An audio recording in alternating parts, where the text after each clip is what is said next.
Hello, today is Thursday, June 10th. I'm Tracy Anderson, and let's talk about summer markets. We're past Memorial Day, heading straight into Independence Day, which means we are in full-on summer mode. Let's first look at beef. I think we have finally topped out on this market run-up. Some items, like especially ground beef, continue to move higher. It's a summer thing. But we really didn't have more room to the top side for middle meats, and it seems they may have finally be ready to move lower. Memorial Day week's short work week, with cyber attack included, just for good measure, produced only 538 head to harvest, down from the previous week's 629. I'm being told I'm too optimistic on what I expect to see moving forward, but I do think these high prices have chased away a good bit of retail demand. Let's see what the next couple of weeks do, but I'm ready to see this market move lower. Now, talk about pork. There aren't enough pigs to supply the current demand. Another week with lower production. I spoke to one processor who told me they're only running 4 days a week because they can't get the hogs to run 5 days. Labor continues to be a big issue too. Butts and loins are moving up strongly. Ribs continue to be ridiculous, but they must still be moving.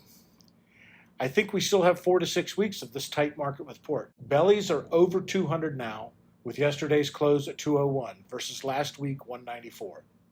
Bacon will be expensive this summer. Now let's look at chicken. Again, 240 million egg sets for the chicken production. Hatch rate still down to 79.8.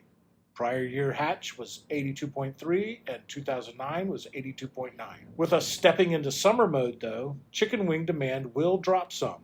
Wings with football and basketball is much more popular than wings with baseball. Labor issues seem to be somewhat better at chicken plants over the last week or so, and chicken meat is showing up again. Still no bargain, but again, I think we've topped out the current market and should see some relief soon.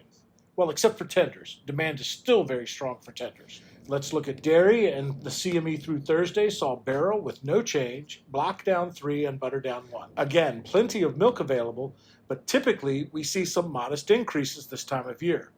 I'm thinking we may be at the bottom of this current run on the dairy market. Still nothing to get too excited about. And grains, what's to say? Expensive? Still expensive.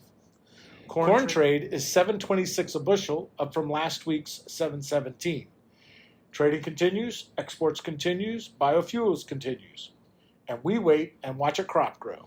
Move over to soy, and that too, it's high, it's still high, it's going to stay high. Same advice, treat your shortening like gold.